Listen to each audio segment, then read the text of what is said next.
একমাত্র নারী পারে ঈশ্বরকে পাইয়ে দিতে। নারীর চরণ ধরে কারা? না ভজন সাধন জানে যারা। যারা ভক্ত তারা জানে যে একটা নারী সাধনা করলেই ভগবানকে পাওয়া যায়। নারী সাধনা, আমরা মায়ের পূজা করি। এই যে মা দুর্গা, জগৎ জননী দেবী দুর্গা আসছেন, আমাদের কাছে বড়ই আনন্দ। তার আগে যে মহালয়া, মহালয়া মানে কি? মহালয়া হচ্ছে পিতৃপক্ষ, এবং এই যে মহালয়া মানে মা সেদিন এসেছিলেন, এসে মহিষাসুরকে বধ করেছিলেন, এই পৃথিবীতে অবতরণ হয়েছিলেন। আর এই মহালয়ার দিনে সবাই জানেন যে তর্পণ করতে হয়, তাই না? তর্পণ মানে পিণ্ডদান করতে হয়। পিণ্ডদান আমরা করি কোথায়? গয়াধামে। এই গয়াধামে যে পিণ্ডদান করছে, এই গয়াধাম এমনি হয়নি, সেও কিন্তু একটা অসুর ছিল, আবার ভক্তও ছিল। নাম ছিল গয়াসুর। এই গয়াসুর দিনের পর দিন, মাসের পর মাস, বছরের পর বছর নারায়ণের সাধনা করেছিল। নারায়ণ সন্তুষ্ট হয়ে বলেছিল, বলো গয়াসুর তুমি কি চাও? গয়াসুর বলেছিল, প্রভু আমার সাধনায় যদি তুমি সন্তুষ্ট হয়েছো, আমায় বর দাও, আমি যেন অমর হতে পারি। ভগবান চিন্তা করলেন, সর্বনাশ, একটা অসুর যদি অমর হয়ে যায়, মা ধ্বংস হয়ে যাবে। ভাবুন, মহিষাসুর যদি অমর হয়ে যেত তাহলে কি হতো? তাহলে মা বধ করতে পারত? তাহলে যারা অসুর, যারা পাপী, তারা অমর হয়ে গেলে পৃথিবীর জগতে দশা কি হবে? তা অমরের বর দিতে পারবো না, তুমি অন্য কিছু চেয়ে নাও। বেশ, তাহলে তুমি আমাকে এই বর দাও যে আমাকে যে স্পর্শ করবে সেই স্বর্গে যাবে, সেই বৈকুণ্ঠে যাবে। ভগবান ভাবনা চিন্তা না করে বলে দিলেন তথাস্তু। এরপর মা ওই যারা বড় বড় পাপী, যারা দুষ্টু, যারা অসুর, তারা গয়াসুরকে স্পর্শ করছে আর স্বর্গে চলে যাচ্ছে। তাহলে ভাবুন, সারা জীবন পাপ করে যদি স্বর্গে চলে যায়, তাহলে বিচারটা ঠিক হবে কি? সেখানে গিয়ে বিচার হচ্ছে, ভক্তদের দশা কি হবে? পাপীরা যদি স্বর্গে চলে আসে, তাহলে নরকে কারা যাবে? তাহলে এর বিচার চাই। ভগবান তো চতুর, তার মতো চালাক কেউ আছে? পুনরায় গয়াসুরকে দর্শন দিলেন। গয়াসুর, প্রভু সবকিছু পেয়ে আমাকে ভুলে গেলে? না না দয়াল, তোমায় ভুলিনি। তুমি এসেছো, তবে তোমার চরণ দুটো আমার মাথায় দাও। ভগবান চিন্তা করছে, এটারই অপেক্ষা করছিলাম। বেশ, তাহলে তুমি তোমার মাথাটা এগিয়ে দাও, আমি তোমার মাথার ওপর আমার চরণটা দিই। গয়াসুর মাথা পেতে দিয়েছে, আর যেই না মাথা পেতে দিল, অমনি নারায়ণ গয়াসুরের মাথায় একটা চরণ দিয়েছে, পা দিয়েছে। আর এমন চরণ দিল না, একেবারে গয়াসুর পাতালে প্রবেশ করল। তার মাথায় যেই না নারায়ণ চরণ দিয়েছে, গয়াসুর পাতালে প্রবেশ করেছে। এখনো প্রমাণ আছে, গয়াধামে গেলে দেখতে পাবেন গয়াসুর যে পাতালে প্রবেশ করেছিল, একটা চরণের চিহ্ন আছে, নারায়ণের চরণের চিহ্ন। তাহলে গয়াসুর সেখান থেকে হয়েছে গয়াধাম। ওই গয়াধামে প্রথম পিণ্ডদান করেছিলেন মা সীতা। কার পিণ্ডদান? তার শ্বশুরের পিণ্ডদান। পিতা দশরথ, রামের পিতা দশরথ, অর্থাৎ মা সীতার শ্বশুর মশাই তো বালির পিণ্ডদান করেছিলেন, কিন্তু সাক্ষী কেউ দেয়নি বলে সেটা কিন্তু সকলেরই অজানা হয়ে রইল। কিন্তু রামায়ণ খুলে দেখুন, মা সীতা পিণ্ডদান করেছিলেন। আর দ্বিতীয়বার মহালয়ার দিনে তর্পণ করা হয় কেন? না, মহাভারতের একনিষ্ঠ নায়ক দাতা কর্ণ, সে বড় দাতা ছিল, যে যা চাইতো তাকে তাই দিত, কোনোদিন খালি হাতে ফেরায়নি। তো সে যখন ভালো কর্ম করে স্বর্গে গেল, তখন তাকে সব কিছু দেওয়া হচ্ছে, কিন্তু খাবার দেওয়া হচ্ছে না। মানে সোনা দানা সবকিছু নামিয়ে দিল, কিন্তু অন্ন দিচ্ছে না। তো দাতা কর্ণ বলছে ইন্দ্রদেবকে, স্বর্গের রাজা তো ইন্দ্র, বলে মহারাজ আপনি এত কিছু দিচ্ছেন, কিন্তু আমি কি না খেয়ে থাকবো? আমাকে কিছু সেবা দেন। বলে কর্ণ, সেবা কি করে দেব? তুমি সবাইকে সবকিছু দান করেছো, কিন্তু তোমার পূর্বপুরুষের জন্য এখনো পর্যন্ত অন্ন বা জল দান করনি, তর্পণ করনি, যার জন্য তোমাকে সেবা দেওয়া হবে না। আর সেবা করতে গেলে এই সোনা দানা নিয়ে থাকতে হবে। বলে দেখুন, আমি পিতৃপুরুষের বা পূর্বপুরুষের পিণ্ডদান করব কি করে? আমি এখনো পর্যন্ত জানি না যে আমার পিতার কে। দাতা কর্ণ জানতো না পিতাকে, কেন? সে তো তার মা কুন্তী কুমারী অবস্থায় জন্ম দিয়েছিল। সবাই তো জানেন যে মা কুন্তী যখন কুমারী ছিল, তখন একটা সূর্যদেবের মন্ত্র পাঠ করে তার সন্তান হয়েছিল কান দিয়ে, যার জন্য নাম কর্ণ। তো কেউ যেন দেখতে না পায়, জলে ভাসিয়ে দিল, কেউ যেন জানতে না পায়। তাহলে জানবে কি করে যে তার পিতার নাম কি? জানতে পারলাম সেই দিন যেদিন আমার শেষ দিন, মৃত্যুর দিন, কুরুক্ষেত্রের মাটিতে যখন আমার মা কুন্তী সন্তান বলে কেঁদে উঠলো, তখন জানতে পারলাম যে কুন্তী আমার মা। তাহলে আমি কি করে জানবো আমার পিতাকে, আমার পূর্বপুরুষকে? সারা জীবন তো জানতেই পারিনি, তাহলে পিণ্ডদান করবো কি করে? বলে ঠিক আছে, তোমাকে পুনরায় পৃথিবীতে 15 দিনের জন্য পাঠালাম। 15 দিনের জন্য মহাভারতে দাতা কর্ণকে স্বর্গ থেকে মর্তধামে পাঠানো হলো। এই 15 দিনের মধ্যে তুমি পিণ্ডদান করে তর্পণ করে আবার স্বর্গে ফিরে এসো। যার জন্য মহালয়ার দিনে সকলে তর্পণ করে, পূর্বপুরুষের পিণ্ডদান করে, নাহলে কিন্তু সেখানে গিয়েও শান্তি পাওয়া যায় না, সেও শান্তি পাবে না, পূর্বপুরুষের আত্মাও শান্তি পাবে না। এ হলো মহালয়া। তারপর আসছেন মা দুর্গা। কিন্তু বলি, এটা কিন্তু আদি দুর্গা পূজা নয়।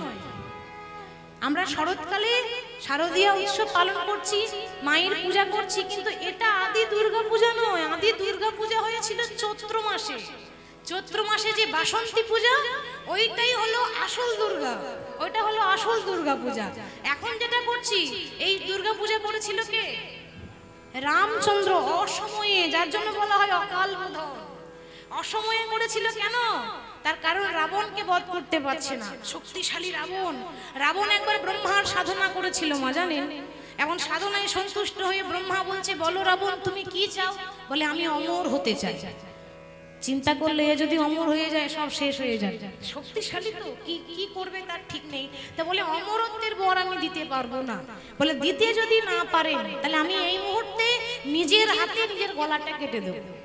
সঙ্গে সঙ্গে রাবণ একটা ধারালো অস্ত্র দিয়ে নিজের মাথাটা কেটে দিল। আর যেই না মাথাটা কেটে দিল, সঙ্গে সঙ্গে একটা নতুন মাথা তৈরি হয়ে গেল। আবার কাটছে, আবার একটা নতুন মাথা তৈরি হচ্ছে। এইভাবে 10 বার কেটেছিল, আর 10টা মাথা তৈরি হয়েছিল। ওই জন্য রাবণের 10টা মাথা। হরি বল।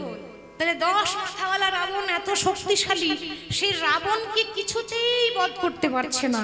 বলছে, বাবা তোমাকে অমর হওয়ার বর দিতে পারবো না, তবে একটা অমৃতের কলসি দিলাম, অমৃতের কলস।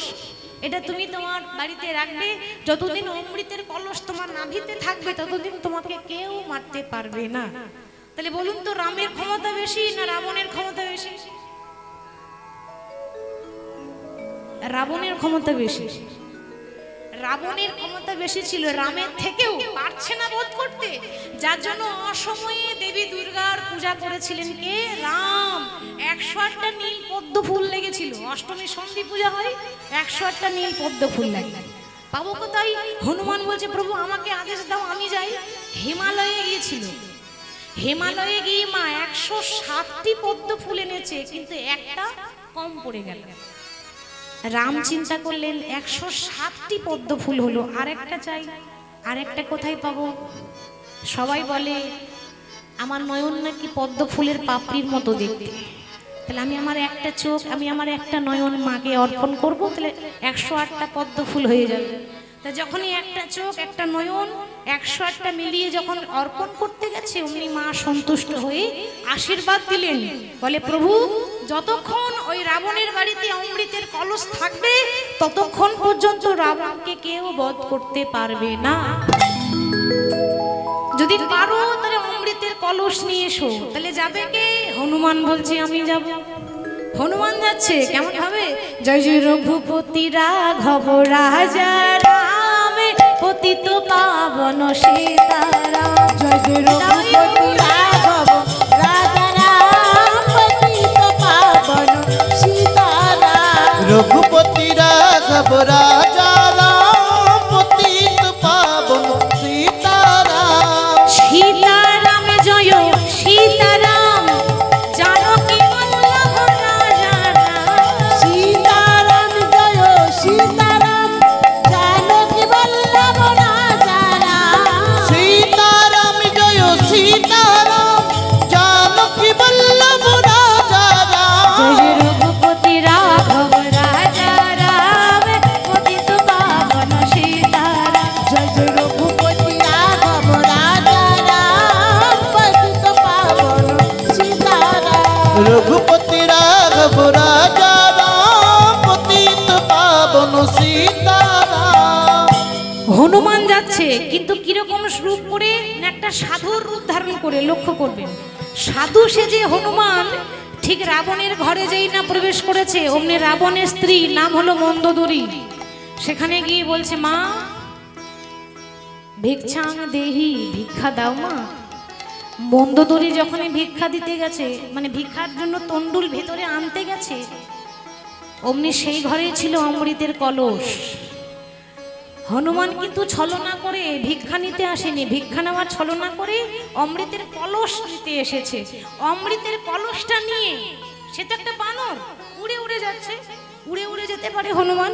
অমৃতের কলসটা নিয়ে এবার যেই না উড়তে যাবে, অমনি মন্দোদরী বলল, হনুমান হনুমান এ কি করলি, এত বড় অপরাধ করলি? হনুমান বলছে, মা কিসের অপরাধ? বনের পশু হয়ে সাধু সেজেছি সেটা অপরাধ, নাকি সাধু সেজে চুরি করেছি সেটা অপরাধ? বলে, ওরে বনের পশু হয়ে সাধু সেজেছি সেটা অপরাধ নয়, কিন্তু সাধু হয়ে একজনের ঘরে চুরি করেছিস সেটা অপরাধ। মাগো, সাধু সেজে চুরি করা যদি অপরাধ হবে, সেদিন তোমার ধর্ম কোথায় ছিল, যেদিন তোমার স্বামী রাবণ সাধু সেজে মা সীতাকে হরণ করেছিল? কি গো করেনি? রাবণ সাধু সেজে গিয়েছিল ভিক্ষা নিতে, ভিক্ষা চাইতে, আর মা সীতা ভিক্ষা দিতে গিয়েছে, অমনি তার হাতে ধরে নিয়ে গেল টানতে। সেদিন তোমার ধর্ম কোথায় ছিল?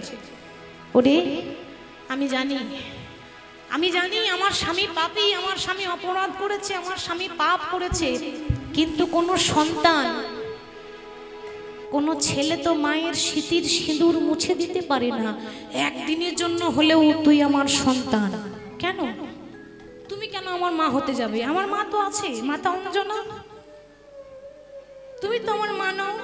ভেবে দেখ, যেদিন লক্ষণ শক্তিশীল বানে পড়েছিল, সেদিন সুসেন বৌদ্ধ বলেছিল যে বিশল্যকরণে জড়িবুটি লাগবে, বিশল্যকরণে জড়িবুটি আর সতী নারীর দুগ্ধ লাগবে। তাহলে জড়িবুটি এনেছিল, কিন্তু সতী দুগ্ধ চাই। সেদিন হনুমান ওই মন্দোদরীর কাছে গিয়ে স্তনদুগ্ধ চেয়েছিল। মন্দোদরী সেদিন স্তনদুগ্ধ দিয়েছিল মা।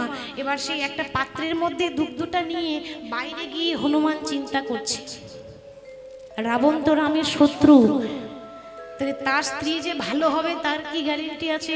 যদি এই দুধের মধ্যে বিষ মাখানো থাকে, যদি এই দুধের মধ্যে কোনো বিষাক্ত জিনিস থাকে, না না, ওই লক্ষণকে দেওয়ার আগে আমি একবার পান করে দেখি। তাহলে মাগো, হনুমান পান করেছিল, তাহলে একদিনের জন্য তো তুই আমার স্তনদুগ্ধ পান করেছিলি, একদিনের জন্য আমি তোর মা, তাহলে তুই কি পারবি নিজের মায়ের সিঁথুর সিঁড়ির মুছে দিতে? হনুমান বলেছিল, মা তোমার স্বামী পাপ করেছে, আর এর বিচার ভগবান করবে। আমি কোনো পাপ করিনি, আমি কোনো অন্যায় করিনি। যে পক্ষে ভগবান রয় তার কখনো বিপদ হয়? আমি ধর্মের পক্ষে আছি, প্রভুর আদেশ নিয়ে এসেছি। তাহলে সেদিন অমৃতের কলস এনেছিল, তবেই কিন্তু রাম রাবণকে বধ করতে পেরেছিল, তাছাড়া পারতো না। বধ করেছিল কোন দিন? দশমীর দিন, বিজয়া দশমীর দিন রাম রাবণকে বধ করেছিল। সেদিন ছিল মহা মহা আনন্দ। তাই আমরা আনন্দ করি, কিন্তু আজকে সবই যেন নিরানন্দ হয়ে গেল। আজকে জয়দেবের মা যখন বিছানায় পড়ে আছে, তখন তার স্বামীকে বলছে, স্বামী আমি সারা জীবন সুখ আনন্দ কিচ্ছু চাইনি, ভগবানের কাছে শুধু চেয়েছি একটা কৃষ্ণ ভক্ত সন্তান। আর প্রভুর সন্তান তো দিল, কিন্তু সন্তানকে আদর করার মতো সময়টুকু আমায় দিল না। তাই তুমি আমার হাতে হাত দিয়ে প্রতিজ্ঞা করো, আমি যেদিন চলে যাব সেদিন তুমি আমার জয়দেব, মা আদর করে নাম রেখেছিল জয়া, আদর করে ডাকতো জয়া, সেদিন আমার জয়াকে তুমি পর করে দিও না। আমি যেদিন থাকিব না গো, আমি যাব গো বহু দূরে, সাঁঝের প্রদীপ জ্বালাই দিও কৃষ্ণ নামের সুর। আমি যেদিন থাকিব না, যাব বহু দূরে, সাঁঝের প্রদীপ জ্বালিয়ে দিও কৃষ্ণ নামের সুরে। আমি যেদিন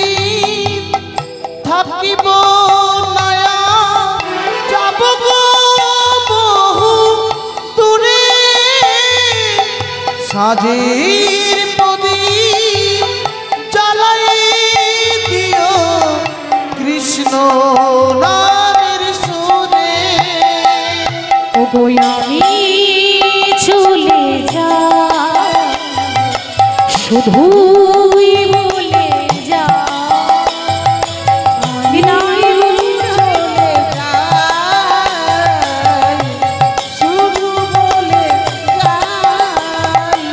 আমি চলে যাই শুধুই বলে যাই। আমি চলে যাই শুধুই বলে যাই। আমি চলে যাই, শুধু বলে আমি যাই। শেষের দিনে ওই রাঙা চরণে পাই যেন ঠাঁই। ওগো আমি চলে যাই, শুধু বলে যাই। আমি চলে যাই শুধু বলে যাই। বলতে না বলতে স্বামীর কোলে মাথা দিয়ে বামাদেবী শেষ নিঃশ্বাস ত্যাগ করল।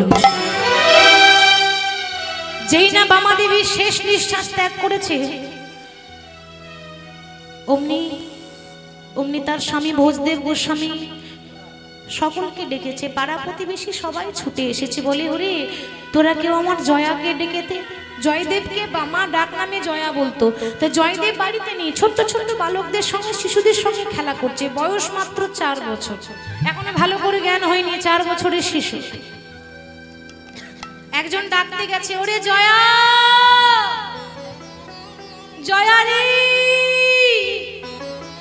কি হলো, আমায় ডাকলে কেন?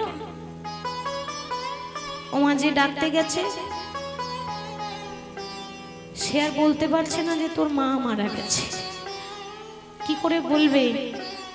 4 বছরের শিশু সহ্য করতে পারবে তো? যদি সহ্য করতে না পারে তাই আর বলতে পারছে না। কি হলো, আমায় ডাকলি কেন? কি হয়েছে বলবে তো? তোর মা, হ্যাঁ আমার মা কি হয়েছে? তোর মা সারা জীবনের মতো ঘুমিয়ে গেছে। আচ্ছা মা বলুন তো, 4 বছরের বালক, একটা 4 বছরের ছোট্ট ছেলে, সে কি বোঝে সারা জীবনের মতো ঘুম কাকে বলে? সে কি জানে? জানে না। 4 বছরের ছোট্ট জয় ছুটতে ছুটতে ছুটতে ছুটতে যাই না ঘরে ফিরে এলো। দেখছে কেউ বাঁশ কাটছে, কেউ দড়ি পাকাচ্ছে। কেন মা? সাজিয়ে নিয়ে যেতে হবে না? ওইটাই তো আসল সাজ। সারা জীবন নিজেকে ভালো দেখাবার জন্য কত সাজি আমরা, যাতে ভালো লাগে দেখতে। কিন্তু যেদিন আমার সেদিন আসবে, মনে রাখবেন, যেদিন আপনার জীবনে সেই দিন আসবে, সেদিন সবাই খাবে বিয়ের খাবার, কিন্তু আপনি খেতে পাবেন না। আপনার বিয়ের বরযাত্রী হবে আপনার ছেলে মেয়েরা, কিন্তু আপনারই বিয়ের ভোজ অথচ আপনি খেতে পাবেন না। সেটা হলো অন্তিম বিবাহ। জয়দেব এসে দেখছে তার মা বিছানায় পড়ে আছে, আর পাড়া প্রতিবেশী সবাই ঘিরিবিরি হয়ে কান্নাকাটি করছে, মাকে জড়িয়ে ধরে কাঁদছে। জয়দেব ভাবছে, সে জানে না যে আমার মা চলে গেছে, সে ভাবছে আমার মা এখনো পর্যন্ত ঘুমাচ্ছে। ছোট্ট শিশু তো, ওই মায়ের মৃতদেহটা জড়িয়ে ধরেছে। মা তুমি ঘুমাচ্ছ? তাকিয়ে দেখো না, তোমার জয়া এসেছে, কোলে নেবে না? একটি বাড়ির জন্য আমায় কোলে নাও, একবার আমায় সাড়া দাও। সকলে বলছে, ওরে তোর মা সাড়া দেবে না কেন জানিস? যে চলে যায় সে আর কোনোদিন ফিরে আসে না, যে চলে যায় সে আর কোনোদিন সাড়া দেয় না, সে সারা জীবনের মতো চলে গেছে, সে আর ফিরে আসবে না। মা তুমি ছাড়া আমার এ জগতে আর কেউ নাই। মা গো, মা হারাবার দুঃখ সবাই বুঝবে না, যার মা নেই সেই একমাত্র বোঝে। যে মা হারিয়েছে সে জানে মা চলে গেলে কতটা কষ্ট হয়। মা শুধু বেঁচে থাকতে ছেলের মঙ্গল চাই তা নয়, মা যদি চলেও যায়, মা যদি মরেও যায়, শ্মশানে গিয়ে মায়ের আত্মা কাঁদে। মায়ের আত্মা কেঁদে কেঁদে বলে, ওরে আমার যা হবে হোক, আমার সন্তানদের যেন মঙ্গল হলো। তাকেই বলে মা। বেঁচে থাকতে মায়ের কদর করতে পারি না, চলে যাই তখন বুঝতে পারি জীবনের অর্ধেকটা অংশ যেন চলে গেল। মা তুমি ছাড়া আমার আর কেউ নেই, একবার সাড়া দাও, একবার কথা বলো। নিয়ে যাওয়ার সময় হয়ে গেল, চারজন কাঁধে করে নিয়ে শ্মশানে নিয়ে যাচ্ছে। বলো হরি হরি বলো, হরি বলো, হরি। চোখের সামনে তার মাকে যেই না শ্মশানে নিয়ে গেল, কদম্বখণ্ডীর ঘাট, সেটা মহা শ্মশান। যখন চোখের সামনে নিয়ে যাচ্ছে, 4 বছরের জয়দেব পেছন পেছন ছুটছে, মা ও মা গো, ও মায়া আমায় ছেড়ে চলে যেও না। ও গো মা,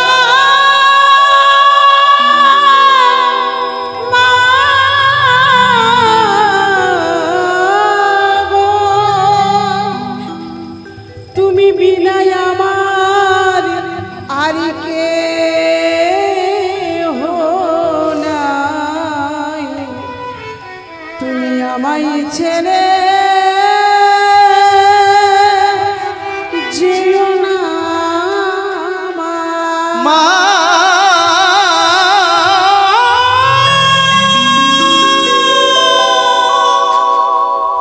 ও মা, মা জননী,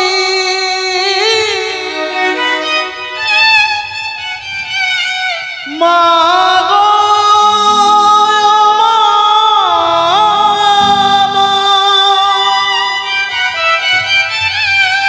ও মা জননী, মা,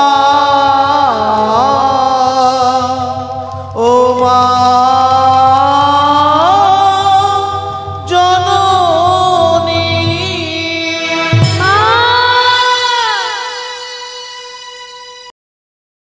জয়া পেছন পেছন ছুটছে। জয়দেবের বাবা ভোজদেব গোস্বামী বলল, খোকা যাস না, তোর মায়ের পেছন পেছন যাস না।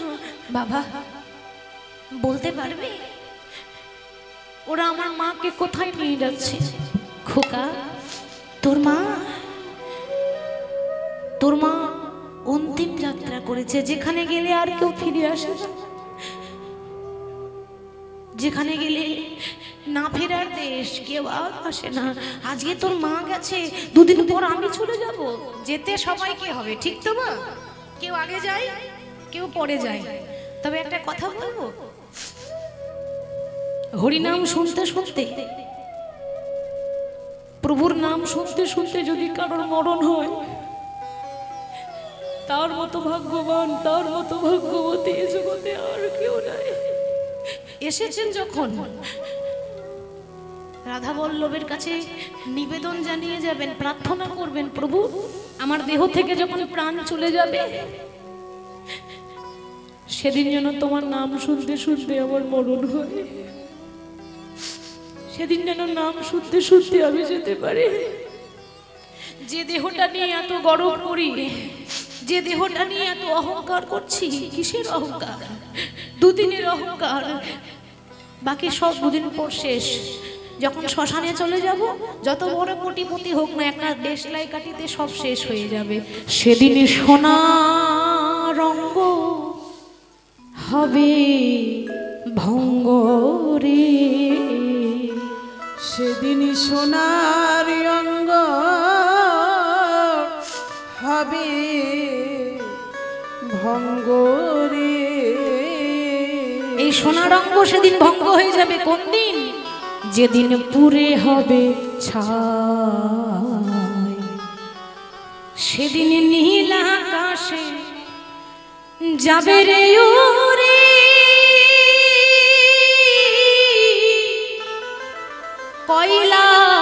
ধোঁয়া ওরে মনে নীলা নিতাই ধরে যাবে রে উড়ে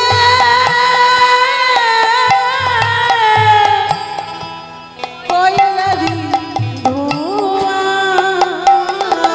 ওরে মনে নীলা আকাশে সেদিনে যাবে রে উড়ে কয়লারি ধোঁয়া সেদিন নীল আকাশে যাবে রে উড়ে কয়লারি ধোঁয়া দেখবেন বাবা, যতই কোটিপতি মানুষ হোক না কেন, শ্মশানে আগুন জ্বালিয়ে দেওয়ার পর, আগুন ধরিয়ে দেওয়ার পর আসতে যদি না পুড়ে, মানে দেহটা পুড়ছে না, পুড়তে যদি দেরি হয়, তাহলে কি সেদিন হাত বুলিয়ে পুড়িয়ে দেবে? হাত বুলিয়ে দেবে, আদর করে পুড়িয়ে দেবে? না গো, সেদিন কি করে পোড়ায়? জ্বালিবে অঙ্গ ও মন খুঁচে খুঁচে, সেদিন মারবে বাড়ি এই হারের পিঠে রে। জ্বালিবে অঙ্গ খুঁজে খুঁজে, মারিবে বাড়ি হাড়ের পিঠে রে। সেদিন পিঠের চামড়া তোর যাবে রে উঠে, সেদিন পিঠের চামড়া যাবে রে ওঠে, সেদিন পিঠের চামড়া যাবে রে উঠে। সেদিন পিঠের চামড়া যাবে রে ওঠে।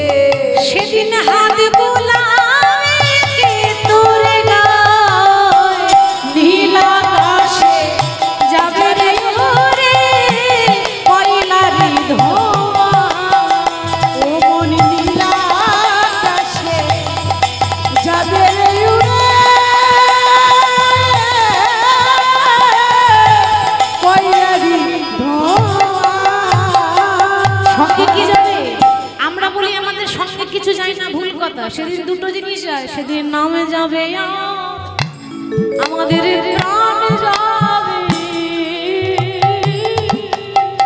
সেদিন আমি যাবে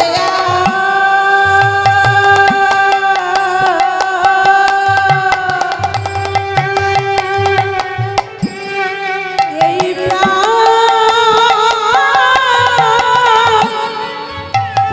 যাবে। ও গো কলি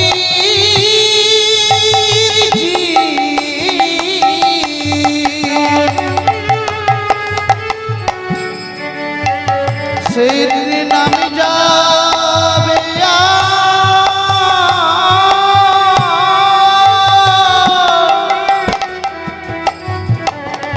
প্রাণে যাবে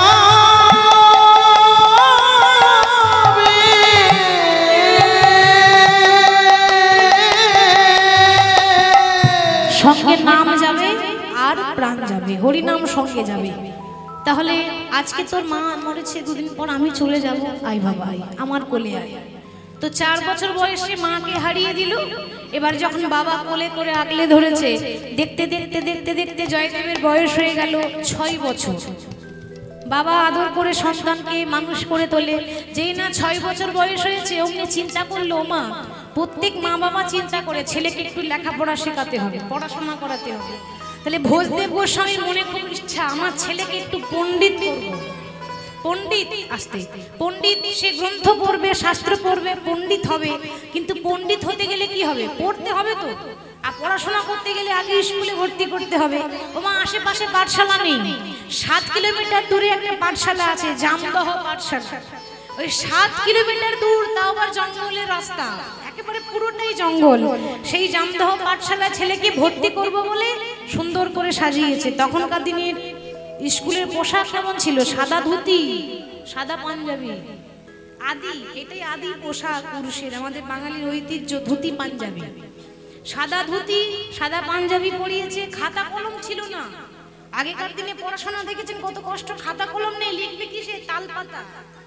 তালপাতার পুঁথি, ওই তালপাতার উপর স্বরের কলম কালির দোয়া দিয়ে লিখবে, সুন্দর করে ধুতি পাঞ্জাবি পরিয়ে ওই 6 বছরের শিশু জয়দেবের হাতটি ধরে তার পিতা চলে যাচ্ছে পাঠশালা, জামদহ পাঠশালা ভর্তি করতে। কেমন ভাবে আনন্দে গাইছে, আসুন আমরাও গাইব। বদন ভরে গাউরে মন হরে কৃষ্ণ নাম, হরে কৃষ্ণ নামে জপ জপ বিরাম। বদন ভরে নাও রে মন হরে কৃষ্ণ নাম, হরে কৃষ্ণ নাম জপ জপ যোগীরা। বদন ভরে গৌর মন হরে কৃষ্ণ নাম, হরে কৃষ্ণ নাম জপ জপ যোগীরা। বদন ভরে নাও রে মন হরে কৃষ্ণ নাম, হরে কৃষ্ণ নাম জপ জপ যোগীরা।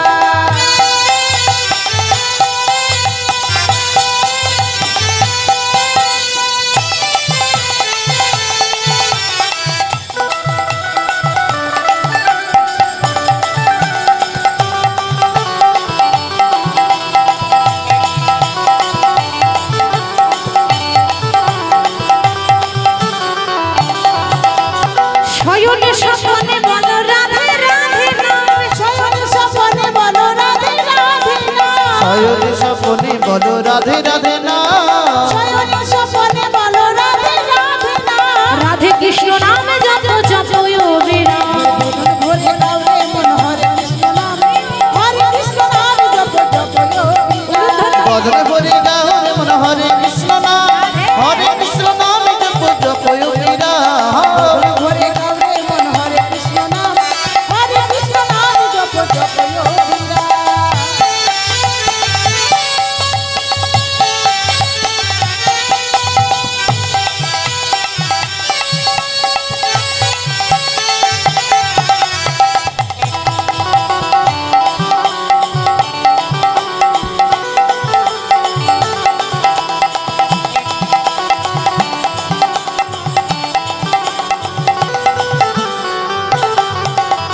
চলিতে চলিতে বলো রাধে রাধে নাম, চলিতে চলিতে বলো রাধে রাধে নাম, চলিতে বলো রাধে কৃষ্ণ নাম, চলিতে চলিতে বলো রাধে কৃষ্ণ নাম। রাধে কৃষ্ণ। তবু এখানকার মায়েরা সত্যি মানে একটা কথা না বলে পারছি না, একেবারে লক্ষ্মী মা। কেন বলুন তো, অন্যান্য জায়গায় 10 বার বলতে হয় তবে হাত তুলে, 10 বার বলবো তবে উলুধ্বনি দেবে, 10 বার বলবো তবে করতালি দেয়। আবার যদিও দেয় কি করে দেয় জানেন? কিছু করার নেই, কলিযুক্ত ভক্তদের করতালিগুলো হয়ে গেছে প্লাস্টিকের মতো, সাউন্ড হয় না, কি গো তাই না? এমন ভাবে করতালি দেবেন আশেপাশে এলাকা যেন শুনতে পায় যে কীর্তন হচ্ছে। জোরে জোরে দেখি সবাই বাহু তুলে হাত তুলুন, জোরে জোরে। হ্যাঁ, বদন ভরে গাউরে মনে হরে কৃষ্ণ নাম, হরে কৃষ্ণ নামে জপ জপ যোগীরা। বদন ভরে নাও রে মন হরে কৃষ্ণ নাম, হরে কৃষ্ণ নাম জপ জপ যোগীরা। বদন ভরে গৌর মন হরে কৃষ্ণ নাম, হরে কৃষ্ণ নাম জপ জপ যোগীরা। বদন ভরে নাও রে মন হরে কৃষ্ণ নাম, হরে কৃষ্ণ নাম জপ জপ যোগীরা। আনন্দে নাচতে নাচতে বাবা ছেলের হাতে ধরে 7 কিলোমিটার দূরে গিয়ে জামদহ পাঠশালায় ছেলেকে ভর্তি করলো। এবার পরের দিন জয়দেব যখন পাঠশালা যাচ্ছে বলছে, বাবা দেখুন মা একা, 7 কিলোমিটার জঙ্গল, জঙ্গলে কি থাকে? বলছে ভূত থাকে। সর্বনাশ, জঙ্গলে কি থাকে? হ্যাঁ, জঙ্গল মানেই তো জন্তু জানোয়ার, হিংস্র বাঘ ভালুকের ব্যাপার, ভয়ঙ্কর ব্যাপার। আমাদেরই ভয় পাবে তো, ও তো একটা 6 বছরের শিশু, ভয় লাগবে না? তো বলছে, বাবা আমি যে পাঠশালা যাব, কাল না হয় তুমি গিয়ে আমি ভর্তি করে দিয়ে। এবার আজকে যে আমি পাঠশালা যাব, তাহলে আমি যাব কি করে? আমার না বড্ড ভয় করে। বাবা দেখছে ছেলে যদি ভয় করে তাহলে পড়াশোনা হবে না। আমাদের ছেলে মেয়েরা যদি পড়াশোনা না করে আমরা কি করি? আদর করি না বকা দিই? বকা দিই না, পড়বি না বলছি পড়, তাহলে আরোই পড়া হবে না। এটা মনে রাখবে, যদি ওইরকম করেন তাহলে তো ছেলের পড়াশোনা গেল। বলবেন কেন? আপনাকে জানতে হবে ওর সমস্যাটা কোথায়, তবেই তো আপনি সমাধান করবেন। বাবা জিজ্ঞাসা করছে, খোকা তোর কি পড়াশোনা করতে ভালো লাগে না? তোর কি মন বসে না? বাবা আমার পড়াশোনা করতে খুব ভালো লাগে, কিন্তু আমার বড্ড ভয় করি, আমি একা, আমার তো কোনো বন্ধু নেই, 7 কিলোমিটার এত দূর জঙ্গল আমি পার হব কেমন করে? বাবা চিন্তা করছে ভয় কাটাতে হবে। খোকা শোন, যখনই পাঠশালা যাবি না কিছুতেই ভয় করবি না। কেন কেন জানিস? ওই জঙ্গলে বন্ধু আছে রে, বন্ধু আছে। কি নাম শুনবি? বলো না বাবা। তোর বন্ধুটার নাম হলো মধুসূদন। কার কথা বলছে মা? হ্যাঁ, মধুসূদনের কথা, বিপদ ভঞ্জন মধুসূদন। আচ্ছা, ওই তার নাম করলে সে বিপদ থেকে উদ্ধার করে? বলে সে সবার বন্ধু। যখনই ভয় লাগবে, যখনই বিপদে পড়বি, 3 বার, একেবারে মন থেকে 3 বার মধুসূদন বলে ডাকবি, দেখবি তোর ভয় কোন দিকে পালিয়ে যাবে। সত্যি বলছো বাবা? হ্যাঁ সত্যি বলছি। এবার যখনই জঙ্গলের ভেতরে প্রবেশ করেছে, সবে 3 কিলোমিটার ভেতরে ঢুকেছে, আর অমনি ভয়ে থরথর করে কাঁপছে। বাবা কি বলেছে গো, ভয় লাগলে কাকে ডাকবি? বাহ, মধুসূদন। তাহলে একবার ডেকেই দেখি। প্রথমে একবার এদিকে ডাকে, মধুসূদন। কই, এদিকে তো নেই। এদিকে একবার ডাকে, চারিদিকে জঙ্গল তো। মধুসূদন, এদিকেও তো নেই। তাহলে এদিকে ডাকে, মধুসূদন। 3 বার ডেকেছে, আর এমন ডাকা ডেকেছে না, বৈকুণ্ঠে নারায়ণের আসন টলমল টলমল করছে। ভাবছে বাবা এত সুন্দর করে কে ডাকে? সত্যি করে বলুন মায়েরা, আমরা বিনা স্বার্থে ডাকি? ডাকি? ছেলে চাকরি করে দাও, 2 তলা বাড়ি করে দাও, তবে 2টো বাতাসা দেব। না না, সবাই নয়, তবে কিছু কিছু ভক্ত আছে। হ্যাঁ, কিছু কিছু মানুষ আছে। ভগবানকে যে মানে কি বলবো, সেবাতি থালাটা কত বড়, ঘরে ঠাকুর সেবাতি থালাটা কত বড় মা? হ্যাঁ, এইটুকু। কোন কোম্পানি তৈরি করেছিল খবর পাওয়া যায় না। আর গ্লাসটা কত বড়, এইটুকু। আর খাবার কি 2টো করে? নকুল দানা। প্রতিদিন 2টো করে দিই, যদি একটা বেশি পড়ে যায় সঙ্গে সঙ্গে তুলে রেখে দিই, আবার কালকে দিতে হবে তো। তাহলে দেখুন কতটা কৃপণতা। সবাই নয়, কিছু কিছু ভক্ত এমন আছে, তাদের কথা বলছি। তাহলে ভগবান চিন্তা করছে বিনা স্বার্থে কেউ ডাকে না। আমরা বিনা স্বার্থে কেউ কাউকে ডাকিও না, কেউ কাউকে ভালোবাসিও না। আমাদের ভালোবাসা কতক্ষণ না, ভাতের পাতে লেবু যতক্ষণ। হরি বল। ভাতের পাতে লেবু যতক্ষণ, ততক্ষণই কিন্তু সেরকম আমাদের ভালোবাসা। একে অপরকে ভালোবাসলে কি বলি? তুমি আমার হৃদয়, তুমি আমার ধ্যান, তুমি আমার জ্ঞান, তুমি আমার নয়ন, তাই না? তুমি আমার জীবন, তুমি আমার মরণ, তুমি আমার হার্ট, তুমি আমার লিভার, তুমি আমার ফুসফুস, তুমি আমার কিডনি। আর যখন স্বার্থ ফুরিয়ে যায় তখন কি বলি? তুমি আমার করোনা ভাইরাস বলি তো, তখন তুমি আমার করোনা ভাইরাস, মানে স্বার্থ ফুরিয়ে গেছে।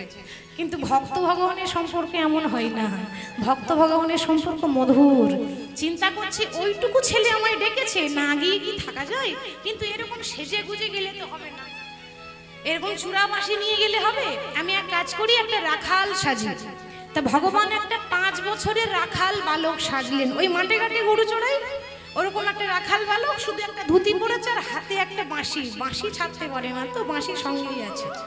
এবার রাখাল বালক সেজে গাছের আড়ালে বাঁশি বাজাচ্ছে, আর জয়দেব বাঁশি শুনতে পাচ্ছে। ও গো গিরিধারী লাল,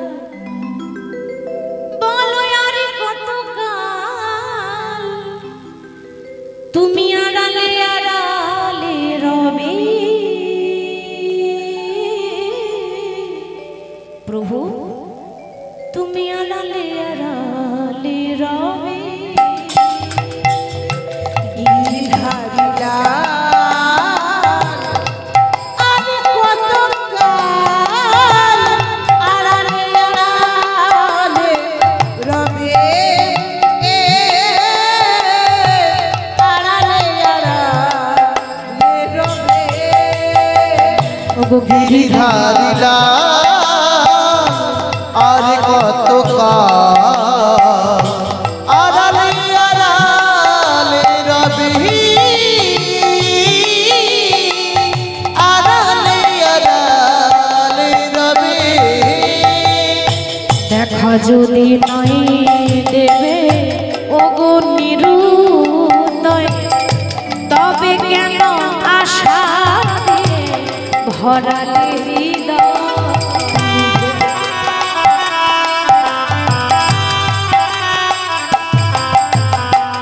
দেখা যদি নাই দেবে ও নিরুদয়, তবে কেন আশা দিলে ভরালে হৃদয়।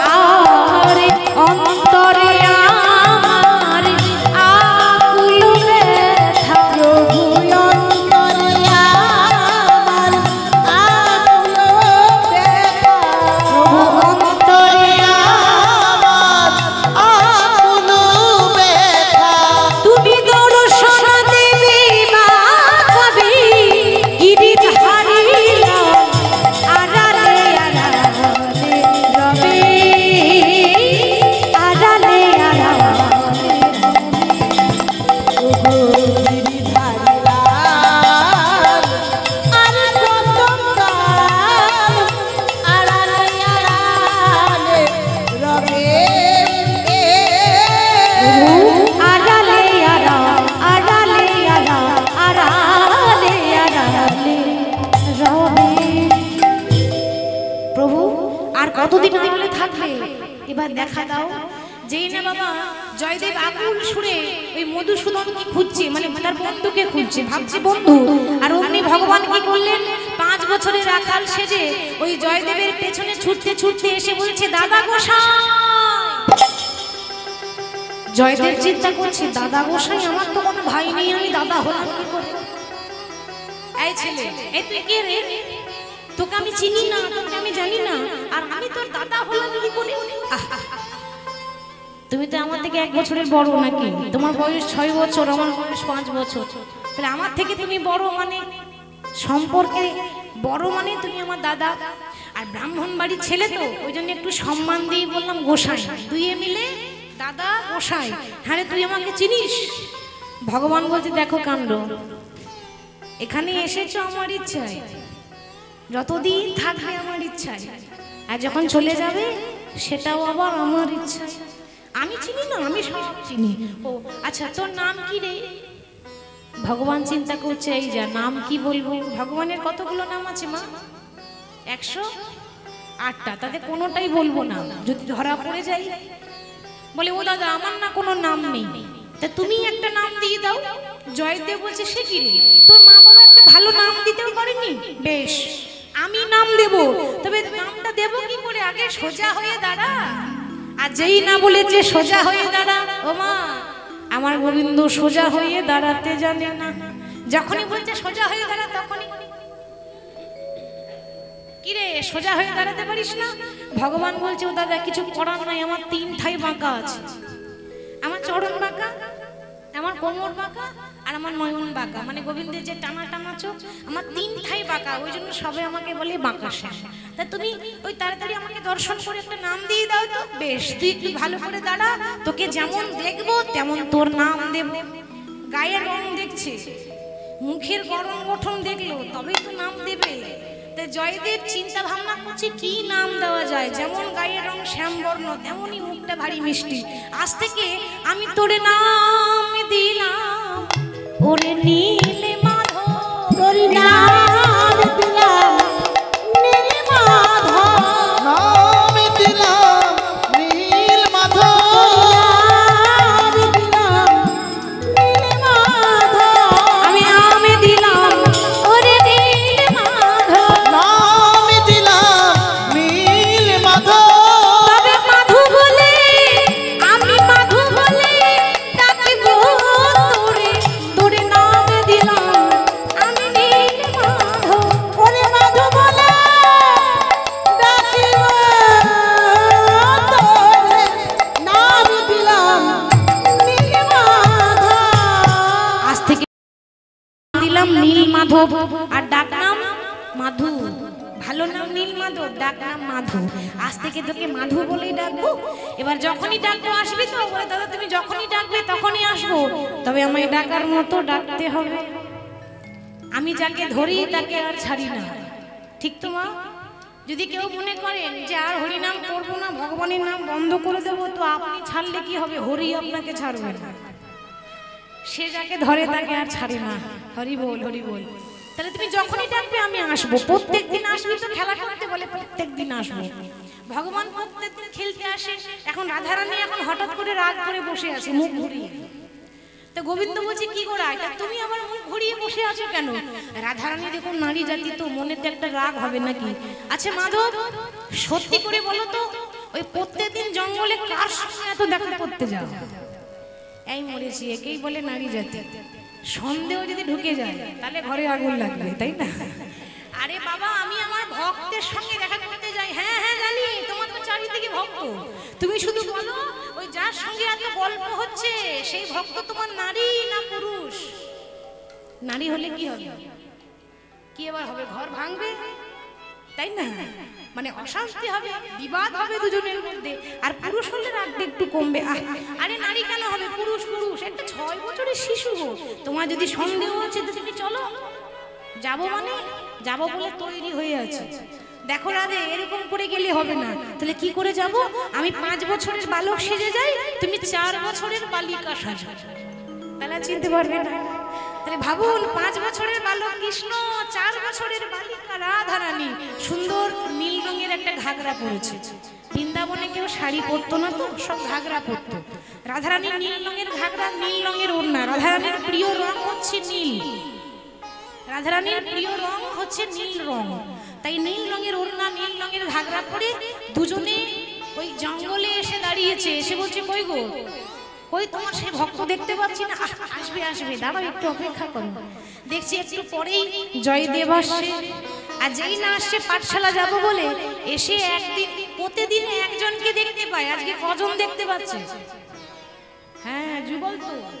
তা বলছে, হ্যাঁ রে ভাই মাধু, তুই প্রত্যেকদিন আসিস, এই মেয়েটাকে তো চিনতে পারলাম না। ভগবান চিন্তা করছে কি করে বলবো, রাধা কৃষ্ণের প্রেম নিষ্কাম, এ কি সাধারণ মানুষ বুঝবে? বুঝালেও বুঝবে না। আমরা বলি না ভগবান, এই ভগবান এত এত গোপী নিয়ে রাস করেছিল, আর আমরা দুটো করলেই দোষ। আমরা বলি না জগতে, আমরা অনেক আমাদের মতো মূর্খ আছে বলে আমরা দুটো করলেই দোষ। হ্যাঁ গো, ভগবান গিরি গোবর্ধন ধরেছিল আঙুলে করে, তুমি 1 ঘন্টা একটা ইট ধরে দেখো দেখি, ভগবানের সঙ্গে তুলনা করে। নিষ্কাম ভক্ত, ভগবানের প্রেম ভালোবাসা নিষ্কাম হয়। আপনারা যে ভগবানকে ভালোবাসেন, তাহলে আপনাদের সঙ্গে ভগবানের কিসের সম্পর্ক? দেহের সম্পর্ক, আত্মার সম্পর্ক। তেমনই ছিল বৃন্দাবনে। তো বলা যাবে না যে আমার কে, ও দাদা এ দেখছো না, এ আমার বান্ধবী গো। বাবা, ওইটুকু ছেলে আবার বান্ধবীও জুটিয়ে নিলি, কিরে কবেকার বান্ধবী? ভগবান বলছে, দাদা 3টে যুগ হলো আমার পাশেই আছে। সত্য যুগে লক্ষ্মী নারায়ণ আছে তো, আবার ত্রেতা যুগে রাম সীতা, দাপর যুগে তারাই হলো রাধা কৃষ্ণ। 3 যুগ হলো নিতাই গৌর হরি হরি। 3টে জন্ম হলো আমার পাশেই দাঁড়িয়ে থাকে।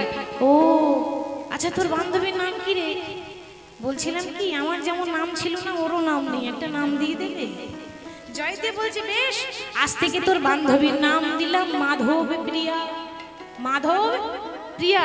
ভগবান মনে মনে ভাবে, দাদা গো, তুমি তো জানো না যে তুমি যার নাম দিয়েছো মাধব প্রিয়া, সে অন্য কারো প্রিয়া নয়, সে এই মাধবেরই প্রিয়া গো। মাধবের প্রিয়া গো, মাধবের প্রিয়া গো, মাধবের প্রিয়া গো, যার নাম দিয়েছো মাধব প্রিয়া, এই মাধবেরই প্রিয়া গো। যার নাম দিয়েছো মাধব প্রিয়া, মাধবের প্রিয়া গো, যার নাম দিয়েছো মাধব প্রিয়া, মাধবের প্রিয়া গো। কি গো, ঠিক তো? কথাটা ঠিক বলেছে তো? মাধবেরই প্রিয়া, তাই নাম দিয়েছে মাধব প্রিয়া। ভক্তরা খুব চালাকি হয়, হয় না? ওইটুকু ছেলে এখনো বুঝলো না নামটা কেমন দিয়ে দিল দেখুন। এইভাবে প্রত্যেকদিন রাধা কৃষ্ণকে দর্শন করে। আর 6 বছরের ছেলে জয়দেব বাড়িতে এসে একটা গ্রন্থ লিখছে, গীত গোবিন্দ। রূপ দেখে আসে আর ঘরে এসে লেখে যে কিভাবে ভগবানকে দেখলাম। আসলে সে ভগবানকে জানে না যে এটা আমার ভগবান, ভাবছে এটা আমার বন্ধু। কিন্তু বন্ধু রূপখানা এসে লিখছে, ওটাই তো ভগবানের রূপ। দেখতে দেখতে দেখতে দেখতে জয়দেবের বয়স হয়ে গেল 11 বছর। আর মাত্র 11 বছর বয়সে বীরভূম জেলার মস্ত বড় পণ্ডিত হয়েছিল কবি জয়দেব গোস্বামী। 11 বছর বয়সে পাণ্ডিত্য, সব শাস্ত্র পড়েছিল, সব শাস্ত্রের উত্তর জানতো। কিন্তু ভক্তকে পরীক্ষা করারও তো সময় এসেছে, ভগবান আর দর্শন দেয় না। ছোটবেলায় দেখা দিত, আর দর্শন দেয় না। দেখতে দেখতে যেই না 16 বছর বয়স হয়ে গেল, অমনি হয়ে গেল জয়দেব রাস্তার পাগল। পাগল দেখেছেন? রাস্তায় ঘুরে বেড়ায় না কত পাগল, ছেঁড়া কোড়া পোশাক পরে, নোংরা ধুলো বালি মেখে। জয়দেবের দশা ওরকম, পাগল কেন? আর রাধা মাধবকে দর্শন করতে পায় না। তবে একটা কথা বলি, যে ভক্ত রাধা মাধবকে সাক্ষাৎ দেখে নাই, সাক্ষাৎ দর্শন যদি কেউ করে নেয়, হয় সে পাগল হয়ে যাবে, না হলে সে ইহ জগৎ থেকে পরলোকে চলে যাবে। আর এই জগতে এই মানব জন্মে তার থাকে না, সে বৈকুণ্ঠে যায়। হয় পাগল হবে, নাহলে তার শেষ দেখা হয়ে যায়। তাহলে জয়দেব উন্মাদ হয়ে গেল, পাগল হয়ে গেল, রূপ দেখে আর দেখতে পায় না। তো আশেপাশে গ্রামের লোক জিজ্ঞাসা করছে, হ্যাঁ রে, এই পাগল, এই তোর নাম কি রে? এই আবার এমন পাগল, গালাগালি করে না, খারাপ কথা বলে না, কটু কথা বলে না, বাজে ভাষা বলে না। আমার নাম শুনবে? শুনবে? হ্যাঁ বল দেখি, তোর নাম কি? মাত্র 16 বছর বয়সের জয়দেব যুবক বলছে, আমার নাম কি জানো? হরে কৃষ্ণ রাম কৃষ্ণ কৃষ্ণ রাম হরে কৃষ্ণ রাম কৃষ্ণ কৃষ্ণ রাম হরে কৃষ্ণ রাম কৃষ্ণ কৃষ্ণ রাম হরে কৃষ্ণ রাম কৃষ্ণ কৃষ্ণ রাম হরে কৃষ্ণ রাম কৃষ্ণ কৃষ্ণ রাম হরে কৃষ্ণ রাম কৃষ্ণ কৃষ্ণ রাম। বাহ কি সুন্দর নাম হরে কৃষ্ণ রাম। আচ্ছা বেশ বেশ, তোর বাবার নাম কি? আগে বাবার নাম বলবো? হ্যাঁ বল, তোর বাবার নাম কি? হরে কৃষ্ণ রাম কৃষ্ণ কৃষ্ণ রাম হরে কৃষ্ণ রাম আমার বাবার নাম হরে কৃষ্ণ রাম আমার বাবার নাম হরে কৃষ্ণ রাম আমার বাবার নাম আর হরে কৃষ্ণ রাম আমার বাবার নাম হরে কৃষ্ণ রাম আমার বাবার নাম হরে কৃষ্ণ রাম আমার বাবার নাম হরে কৃষ্ণ রাম আমার বাবার নাম। এ তো সাংঘাতিক পাগল রে। তা তোর নাম হরে কৃষ্ণ রাম, তোর বাবারও নাম হরে কৃষ্ণ রাম বলে? হ্যাঁ। আচ্ছা বেশ বেশ, তোর মায়ের নাম কি? আগে মায়ের নাম হরে কৃষ্ণ রাম আমার মায়ের নাম হরে কৃষ্ণ রাম আমার মায়ের নাম হরে কৃষ্ণ রাম আমার মায়ের নাম হরে কৃষ্ণ রাম আমার মায়ের নাম হরে কৃষ্ণ রাম আমার মায়ের নাম হরে কৃষ্ণ রাম আমার মায়ের নাম। হরে কৃষ্ণ রাম আমার মায়ের নাম হরে কৃষ্ণ রাম আমার মায়ের নাম। বেশ, বলি গ্রামের নাম কি? হরে কৃষ্ণ রাম। পোস্ট অফিস আছে? হ্যাঁ আছে। পোস্ট অফিসের নাম কি? হরে কৃষ্ণ রাম। থানার নাম কি? আগে বললাম তো হরে কৃষ্ণ রাম। জেলার নাম কি? হরে কৃষ্ণ রাম। মানে লোকে হাজার প্রশ্ন করছে, ও একটাই উত্তর দিচ্ছে, হরে কৃষ্ণ রাম। ছেলের এই দশা দেখে বাবা পাগল হয়ে গেল, বিছানায় পড়ে গেল। লোকে এসে বাবাকে কটু কথা বলে, ওই তোমার জন্য ছেলে পাগল হলো, সবসময় পর পর করলে ওই জন্য ছেলের মাথাটা গেছে। মাগো এই সমাজটাই তাই, যদি কারো ভালো করেন তাও শুনতে হবে, যদি ভালো না করেন তাও শুনতে হবে। দেখবেন আপনি যদি কারো সাহায্য করেন তখন লোকে কি বলে বলুন তো? ও কি এমনি এমনি করেছে নাকি, ও স্বার্থ আছে? বলে না মা, এমনি এমনি করেছে নাকি? বিনা মতলবে কেউ কারো সাহায্য করে না। আপনি ভালো করছেন তাও কথা শুনতে হচ্ছে। আবার যদি না করেন তখন কি বলে, কি স্বার্থপর মানুষ রে বাবা, একটু সাহায্য করতে পারলো না, তখনও দোষ। সমাজটাই বলা যাদের কাজ, তারা আপনি ভালো করলেও বলবে, ভালো করলেও বলে যাবে। তা সবার কটু কথা শুনতে শুনতে জয়দেবীর পিতা সে হঠাৎ একদিন ইহলোক ছেড়ে পরলোকে গমন করলো। বাবাও যখন চলে গেল, আর আপন বলতে কেউ নাই। চিন্তা করলো যে আপন তো হলো কৃষ্ণ, এ জগতে কেউ কারো নয়, কেউ তো কারো নয় রে বন্ধু, কেউ তো কারো নয়। মনে দুটি দিনের মেলা মেশা, শুধু পথের পরিচয়। কেউ তো কারো নয় রে বন্ধু, কেউ তো কারো নয়, দু চার দিনের মেলামেশা পথের পরিচয়। কেউ তো কারো নয় রে বন্ধু, কেউ তো কারো নয়, দু চার দিনের মেলা মেশা পথের পরিচয়। কেউ কারো নয়। মায়েরা, আপনি বিছানায় 10 দিন পড়ে থাকুন,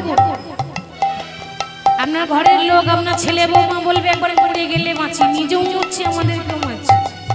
ঠিক তো মা? ছেলে মেয়ে স্বামী নাতি নাতনি, এটাই সত্যি কথা।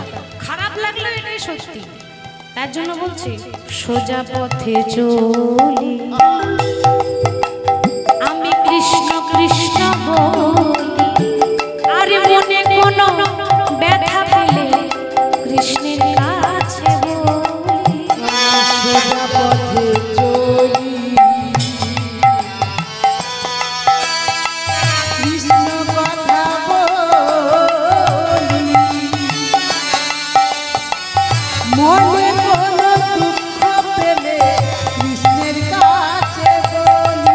তোমরা নামে ভজ নাম জপ মনে রে আমার, নামে বিনাই জগতে গতি নাহি আর। তোমরা নাম ভজ নাম জপ, নামে করো সার, নামে ছাড়া হরে কৃষ্ণ কৃষ্ণ কৃষ্ণ হরে হরে হরে রাম হরে রাম রাম রাম হরে হরে হরে কৃষ্ণ কৃষ্ণ কৃষ্ণ হরে হরে হরে রাম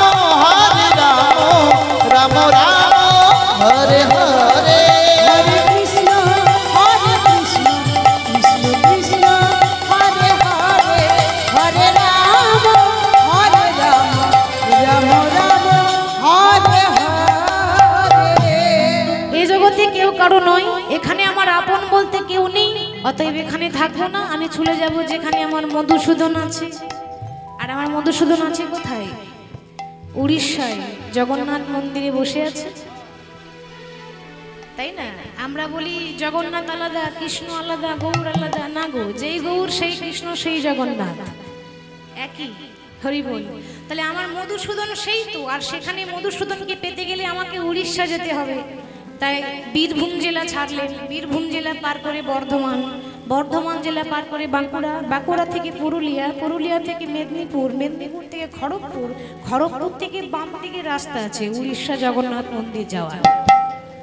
তো 16 বছর বয়সে গ্রাম ছাড়লো, যখন জগন্নাথ ধাম জগন্নাথ মন্দির পৌঁছেছে বয়স হয়ে গেল 24। তাহলে 16 বছর বয়সে গ্রাম ছেড়েছিল আর 24 বছর বয়সে পৌঁছালো, তাহলে কতদিন লাগলো? হ্যাঁ, 8 বছর লেগেছে। এবার যেই না উড়িষ্যায় জগন্নাথ ধাম এসেছে, সেখানে তার বাংলা ভাষা চলে না, কি ভাষা? উড়িয়া ভাষা। জগন্নাথ ধাম গেলে কি বলে সবাই? জয় জগন্নাথ। আর একটা বলে ধাঁয়ে গিরি গিরি, ধাঁয়ে গিরি গিরি, উড়িয়া ভাষা। তাড়াতাড়ি চলো, তাড়াতাড়ি চলো। তা আসুন জগন্নাথ ধামে এসেছি, আর একটু উড়িয়া ভাষায় গান গাইব না, তাই বললে কি হয়? তাই প্রভু জয়দেব গোস্বামী উড়িয়া ভাষায় প্রভু স্মরণ করছে, মতি কারি দে রে নন্দ লালা নীলাচলের কেন্দর বালা, ও মতি কারি দে রে নন্দ লালা নীলাচলের কেন্দর বালা।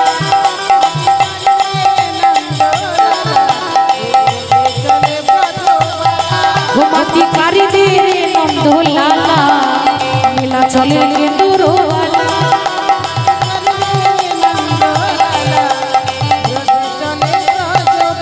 জয় জগন্নাথ, জয় জগন্নাথ, জয় জয় জয় জয় জয় জগন্নাথ, জয় জগন্নাথ জয় জগন্নাথ জয় জগন্নাথ জয় জগন্নাথ, জয় জয় জয় জয় জয় জগন্নাথ, জয় জগন্নাথ জয় জগন্নাথ জয় জয় জয় জয় জগন্নাথ। জগন্নাথ স্বামী নয়ন পথগামী, জগন্নাথ স্বামী নয়ন পথগামী, জগন্নাথ স্বামী নয়ন পথগামী, ভব তুমে ভব তুমে। জগন্নাথ স্বামী নয়ন পথগামী, জগন্নাথ স্বামী নয়ন পথগামী, জগন্নাথ স্বামী নয়ন পথগামী, জগন্নাথ স্বামী নয়ন পথগামী। জয় জগন্নাথ, জয় জগন্নাথ, জয় জয় জয় জয় জয় জগন্নাথ,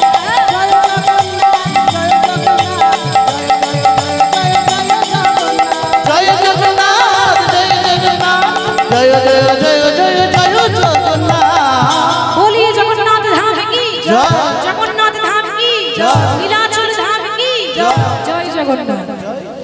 জয় জগন্নাথ বলতে বলতে যেই না জগন্নাথ মন্দিরের বাইরে এসেছে, তখনকার সময়ে জগন্নাথ মন্দিরের পান্ডাদের একটা বিশেষ নিয়ম ছিল, মানে একটু জাতপাতের বিচার।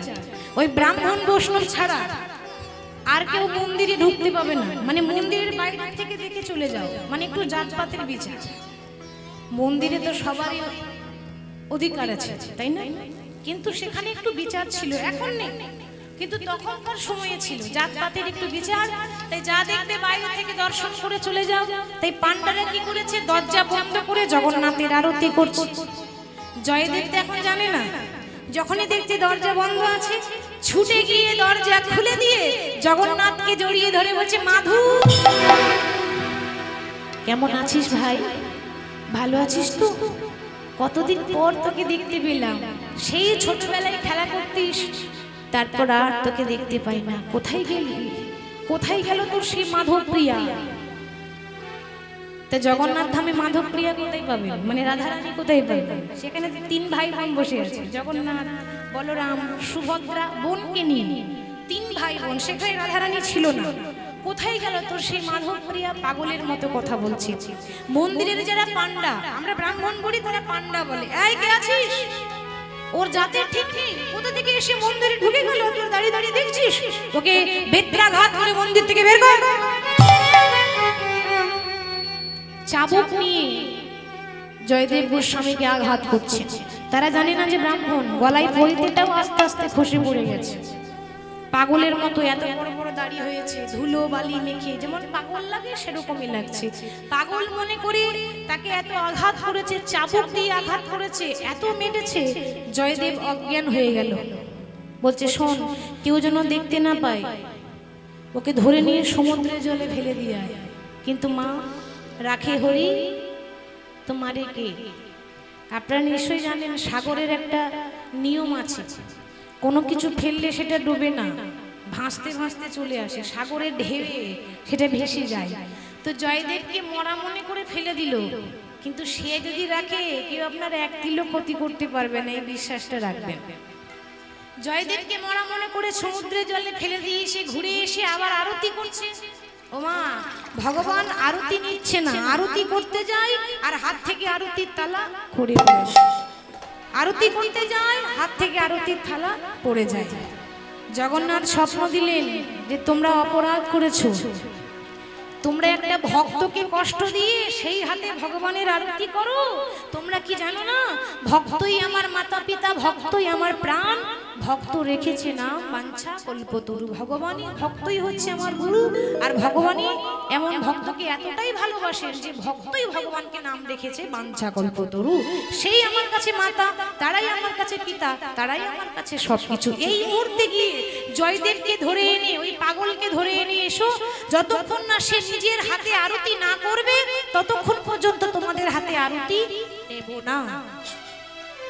তারা আবার ছুটে গেল জয়দেবকে খুঁজতে, গিয়ে দেখছি মরবে কোথায়, জল থেকে উঠেছে, দি পা দোলাচ্ছে বসে বসে, হরে কৃষ্ণ রাম কৃষ্ণ কৃষ্ণ রাম, হরে কৃষ্ণ রাম কৃষ্ণ কৃষ্ণ রাম, হরে কৃষ্ণ রাম কৃষ্ণ কৃষ্ণ রাম, হরে কৃষ্ণ রাম কৃষ্ণ কৃষ্ণ রাম, হরে কৃষ্ণ রাম কৃষ্ণ কৃষ্ণ রাম, হরে কৃষ্ণ রাম কৃষ্ণ কৃষ্ণ রাম। জোর করে জয়দেবকে ধরে নিয়ে আরতি করালো, তবে জগন্নাথ সন্তুষ্ট হলো। এরপরে এগিয়ে যাই। জগন্নাথ চিন্তা করলেন, তাই তো, আমার খেপা তো চলে এলো, কিন্তু এখনো পর্যন্ত আমার খেপি এলো না। কি গো মায়েরা, শুধু খেপা হলে হবে, খেপি হতে চাই, তাই তো? ভগবান বলেনি তোমরা সাধু সন্ন্যাসী হয়ে যাওনি, হরিনাম করো, বলেছে? সংসার ধর্ম বড় ধর্ম। একটা সন্ন্যাসীর ধর্ম থেকেও সংসারে থেকে যারা নাম করে তারা বেশি সেই ধর্মটা পালন করে।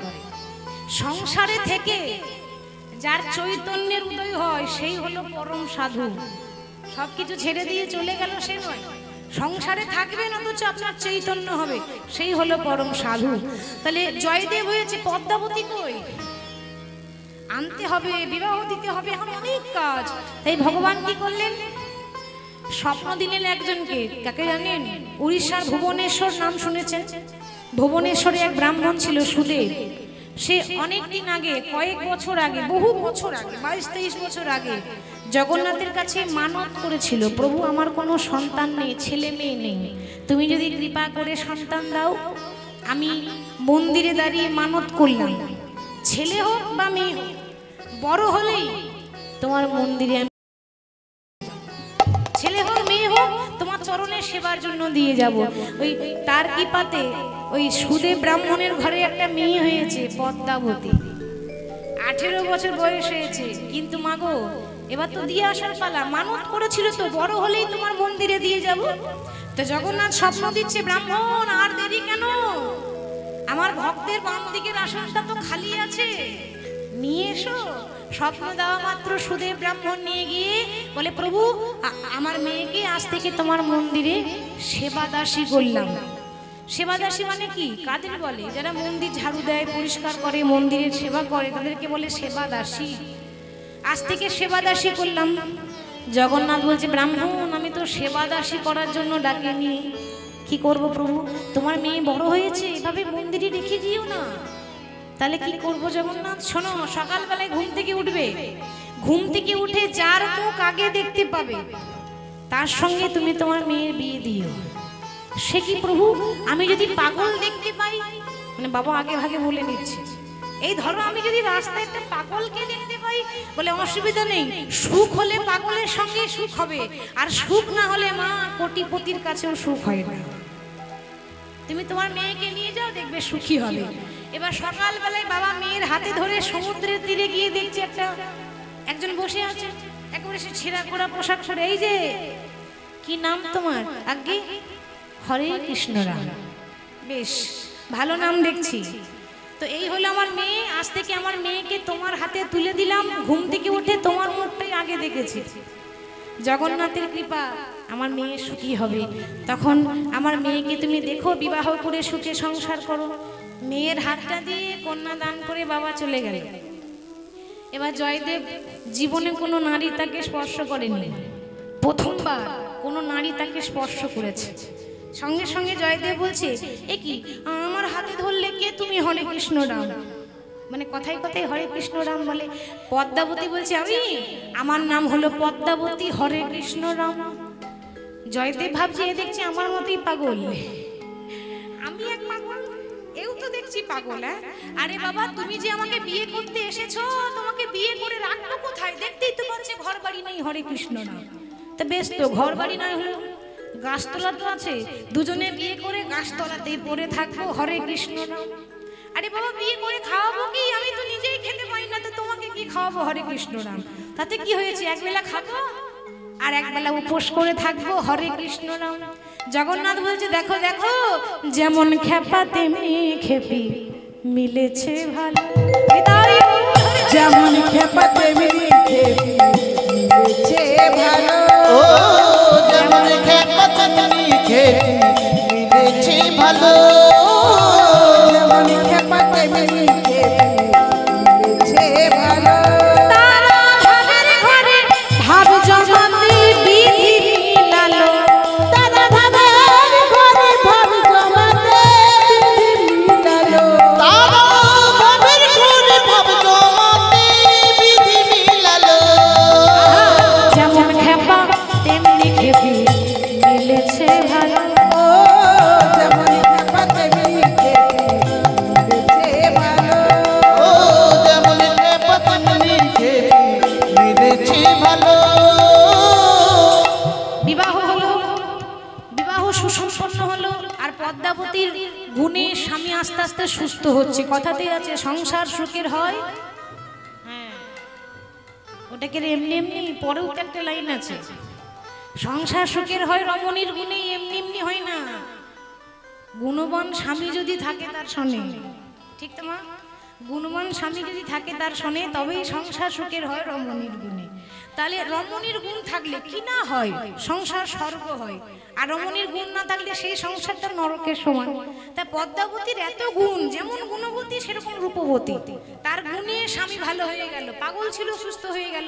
দুজনে যখন সুস্থ, তখন চিন্তা করছে আর এখানে থাকবো না, এবার আমার অর্ধাঙ্গিনীকে নিয়ে আমি আমার আদি বাড়ি মানে কেন্দুবিল্ল গ্রামে ফিরে যাই, সেখানে গিয়ে ভক্ত ভগবানের মিলন হবে। তো গ্রামে ফিরে এসেছে, দুজন দীক্ষা নিতে এসেছে, লক্ষণ সেন আর বল্লাল সেন। এবার মায়েরা দীক্ষা নিলে তো গুরুদেবকে দক্ষিণা দিতে হয়। তো জয়দেবকে বলছেন, গুরুদেব আমরা দুজন দীক্ষা নিলাম, বলুন কি দক্ষিণা দেব? জয়দেব গোস্বামী বললেন, দেখো আমার জন্য কিছু চাই না, তবে তোমরা যখন দিতে চাও তা আমার প্রভুর জন্য পারলে একটু মাটি দিও। মাটি মানে কি? মাটি মানে এই নয় যে লরি করে এনে মাটি ঢেলে দেবো, মাটি মানে জায়গা। পারলে একটু মাটি দিও, মানে একটু জায়গা দিও। দক্ষিণায় একটা জায়গা লিখে দিয়েছিল, আর সেই জায়গাতেই ওই জয়দেব মেলা যায় না, যে মন্দিরটা দেখতে পাচ্ছেন রাধা মাধব, ওই রাধা মাধবকে ওই যে দক্ষিণা দেওয়ার জায়গাতেই তো প্রভু জয়দেব স্থাপন করেছিলেন। ওই জায়গাটা করে দক্ষিণা দেওয়ার জায়গা, গুরুদেবকে দক্ষিণা দিয়েছে। তো রাধা মাধবকে স্থাপন করলো। এবার ছোট থেকে একটা বই লিখছে বলেছিলাম না, গীত গোবিন্দ। ওই বইটা লিখতে লিখতে লিখতে লিখতে গোটা বইটা লেখা হয়ে গেল, কিন্তু শেষের পাতায় শেষের লাইনটা জয়দেব লিখতে পারলো না। মানে লিখেছে কিন্তু অর্ধেকটা, সরগরল খণ্ডনং মম শিরসি মণ্ডনং, আর কলম চলছে না, বাকিটা লিখতে পারছে না। পদ্মা তুমি রান্না করো, আমি অজয় নদীতে স্নান করে এসে বাকিটা লিখব। জয়দেব চলে গেল স্নান করতে, আর সেই সুযোগে একজন আসছে, কে বলুন তো? হ্যাঁ, স্বয়ং ভগবান মধুসূদন ওই জয়দেবের রূপ নিয়ে এসেছে। এবার বলুন মায়েরা, জয়দেবের ভাগ্য বেশি ভালো না পদ্মাবতীর ভাগ্য বেশি ভালো? পদ্মাবতীর ভাগ্য ভালো। কেন? স্বামী রূপে পেয়েছে তো মা। আমরা স্বামী রূপে, স্বামী রূপ নিয়ে এসেছে, এসে বলছে ও পদ্মা রান্না হয়েছে। পদ্মাবতী আসন পেতে দিয়েছে, অন্ন সেবা দিয়েছে, শাক অন্ন রান্না করেছিল। পদ্মাবতীর চিরদিনের অভ্যাস, স্বামী যখনই শয়নে পড়ে তখন চরণ সেবা করে দেয়। ভগবান যখন সেবা করে এবার বিশ্রাম নিচ্ছে, পদ্মাবতী চরণ সেবা করছে। ভগবান চিন্তা করছে এইভাবে যদি পায়ে ধরে বসে থাকে তাহলে তোমার পদটা লেখা হবে না। ও পদ্মা, আর চরণ সেবা করতে হবে না, যাও তুমি একটু সেবা করে নাও, আমি একটু বিশ্রাম করি। ওমা, ভগবান কি বিশ্রাম নিতে এসেছে? অর্ধপদ সম্পন্ন করতে এসেছে। বাইরে গিয়ে পদ্মাবতী অন্য সেবা করবে, প্রস্তুতি নিচ্ছে, এবার বসেছে। আর ওদিকে ভগবান বাকি পদটা লিখছে কি, দেহি পদ পল্লব মোদারম হে রাধে।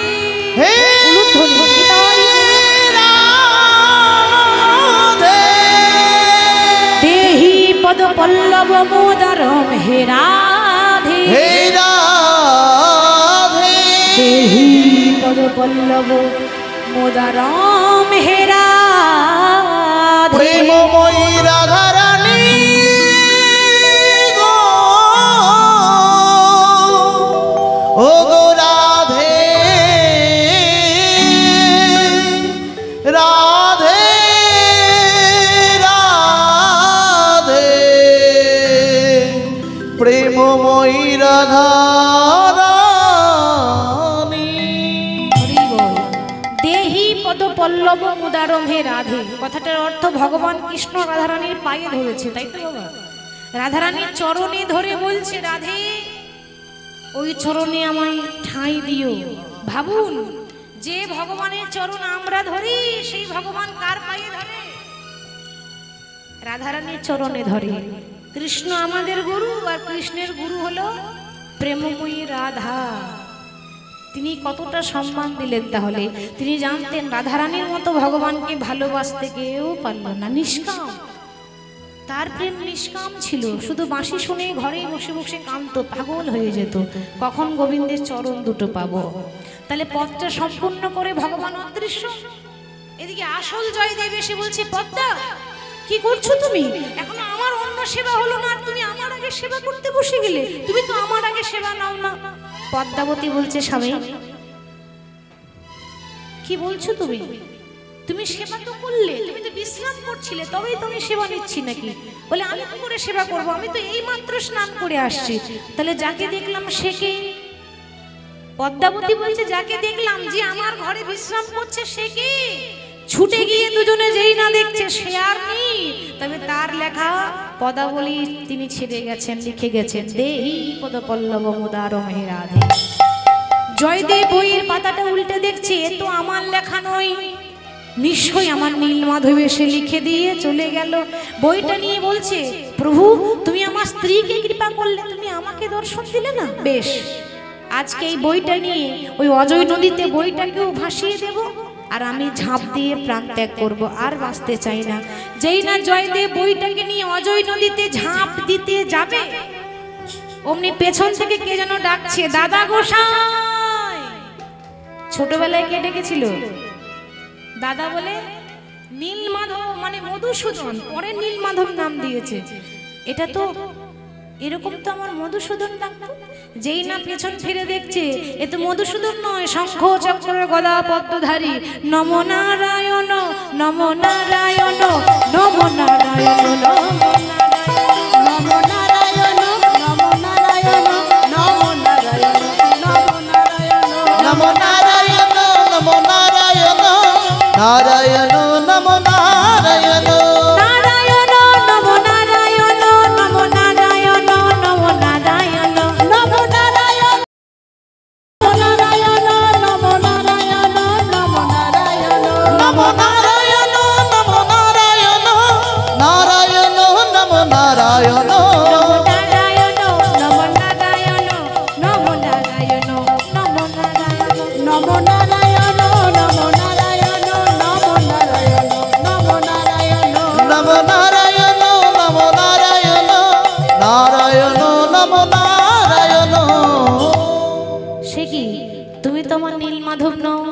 বলে দাদা গোসাই আমি তোমার নীলমাধব, তুমি আমায় চিনতে পারলে না, ওই জন্য বলে ধরলে হয় না ধরার মতো ধরতে হয়।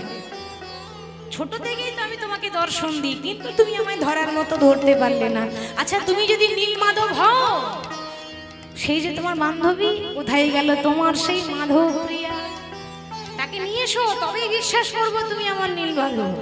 ভক্তের ইচ্ছা পূর্ণ করার জন্য রাধারানীকে প্রকট করলেন। রাধা কৃষ্ণ যুগল হয়ে দাঁড়িয়েছে, আর জয়দেব পদ্মাবতী দুজন যুগল ভরে যুগল দর্শন করছে, নয়ন ভরে। আসুন আমরাও দর্শন করব, যুগল দর্শন করব। আনন্দ নব ঘন শ্যাম।